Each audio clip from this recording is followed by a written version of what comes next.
They might not want to put Tebow at tight end. McElroy said the Jets, quote, tried switching him to tight end and he wasn't good. The former quarterback continued saying, quote, Tim is a good dude and I hope the best for him, but it's a sideshow and that's what it will become training camp time. So, Shannon, do you agree that signing Tebow will become a sideshow? Maybe it already has. All 1,000. That's Greg McElroy, who happened to be on the team at the time. Greg McElroy also happened to be a colleague at ESPN with one Tim Tebow. So the thing is that you're very cautious of how you approach because you still got to work with that guy, but you got to be 100. You got to keep it a buck.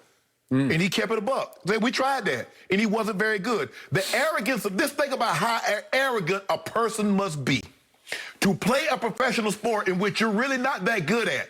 And they say, all the other teams, the 30-plus other teams says, nah, bruh, we saw what you had, you're not good. You say, you know what, I might not be good enough to play this sport, but I'm great enough to go play another professional sport, even if I haven't picked up a bat in 12 years. Well, that doesn't pan out. You know what? I'm arrogant enough to just think, I'm going to go back to the sport that jettisoned me, and I'm going to switch positions. Now, I haven't played in the league in 6 years, haven't taken an offensive snap in 9 years, but I'm just that good. Tim Tebow can't play no tight end. And it's going to rub guys the wrong way because sports, professional sports, is supposed to be the last bastion of, I'm talking about not front office, Skip, on the field, on the court, on the diamond, where nothing else matters but your ability. Not who you know, not if I grew up with this guy and my parents knew his parents, or I donated $15 million to a college. Professional sports is the last bastion where it's my ability versus your ability. Not who you know, not what you know. And Tebow got this spot because of who he know. His former coach lives 3 doors down and gave him an opportunity to switch positions. No other guy can be out of the NFL for 6 years, switch position, I'm not talking about go from corner to safety. I'm not talking about going from offensive tackle to offensive guard. I'm not talking about going to linebacker, because those are very similar. He going from a quarterback to a tight end. When he had an opportunity in teams like, would you like to move? Nope, that's not where I am right now. I'm above that. I'm Tim Tebow. I'm a quarterback. Skip, you know what it is. Let's be all the way 100. Let's keep it 100, Skip. And it's going to rub guys wrong in the locker room. It's already seemed to rub some of the coaches wrong because they know they don't deserve this chance. And Tim Tebow has never run a route. Tim Tebow has never played the position, never caught a ball, never blocked anybody. And now he thinks he can do it at the highest level. Greg McElroy is absolutely correct that this is what it's going to turn into. I mean, it turned into that in Denver. It turned into that in New York. So what you think is going to be in his hometown? He's from Jacksonville. He's looked at as a god in that area. Skip, it's no good. I agree with Greg McElroy. It's absolutely correct. My turn. It is happening again. History is repeating itself for me.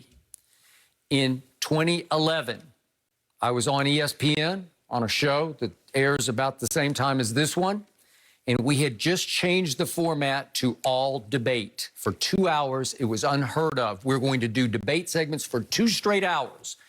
And into our laps fell this kid, Tebow.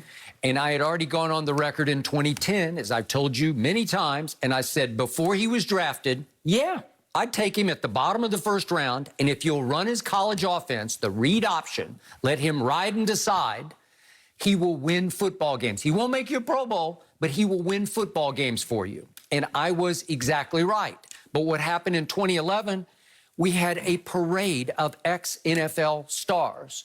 Not sure, one was in the Hall of Fame, but there was a parade of Shannon Sharpe-type players who would come in every day, and I'd usually take 2-on-1 segment after segment after debate. And they would try to tell me that I was, as Chris Carter once told me, you're riding the wrong horse. And I'd say, nope, you're missing the point.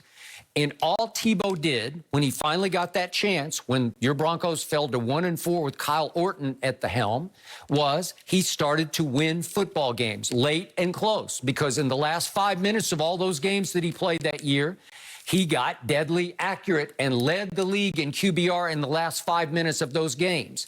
He kept pulling them out of the fire miraculously because he might be off target for much of the game, and all of a sudden he would be deadly on target late in the game. Skip, I'm not giving you credit. Skip, I'm not giving you credit for pulling my hand out the fire when you're the one that stuck my hand in the fire to begin with. So you get no credit for that.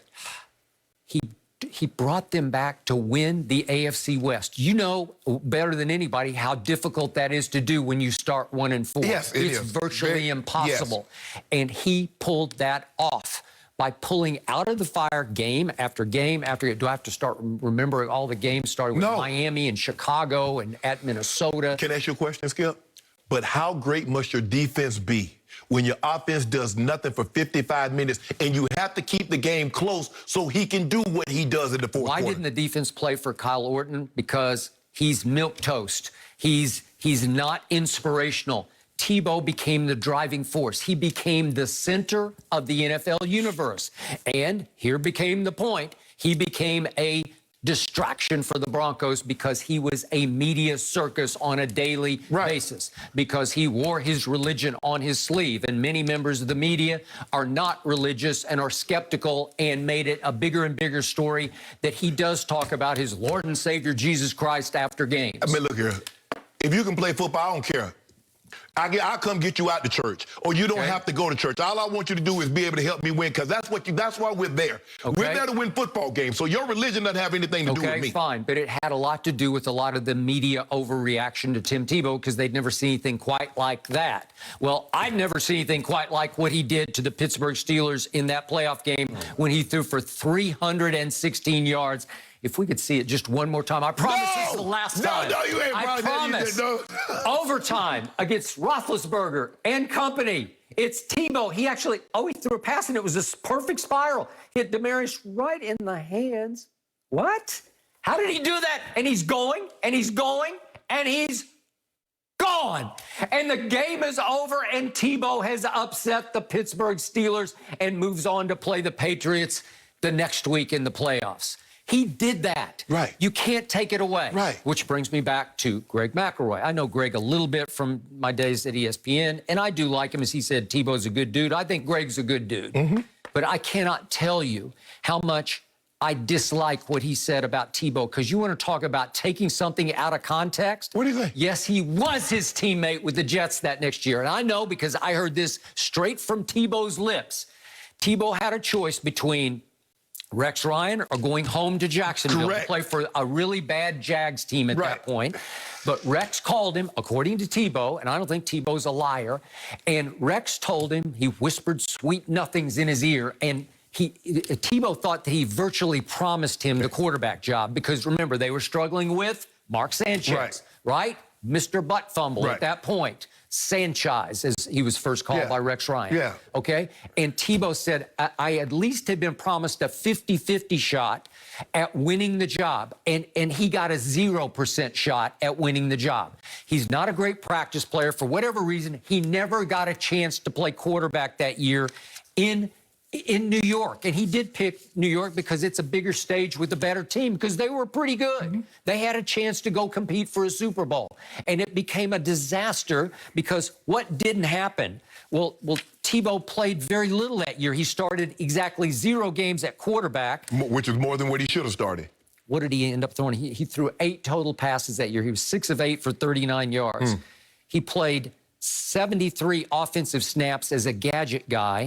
That's 7% of the snaps. He played 1 snap as a tight end, so I don't know what McElroy is. He's talking about practice, I guess. No. Here's the point about tight end. He says the Jets tried switching him to tight end. He didn't want to be a tight end because he was a starting quarterback who had lifted a team to the playoffs and won a playoff game just the year before. He was devastated because he thought Rex Ryan lied to him and went back on his word. So if you suddenly in midstream at like week 8 or 9, you say, hey, Tim, I think it's not working out. You got to try tight end. What do you think Tim Tebow's going to say? No, his heart wasn't in it. But now his heart is. Well, again, you're missing the point. I've told you this 1,000 times, and this is 1,001. He will not play tight end, not traditional Hall of Fame Shannon Sharp tight end.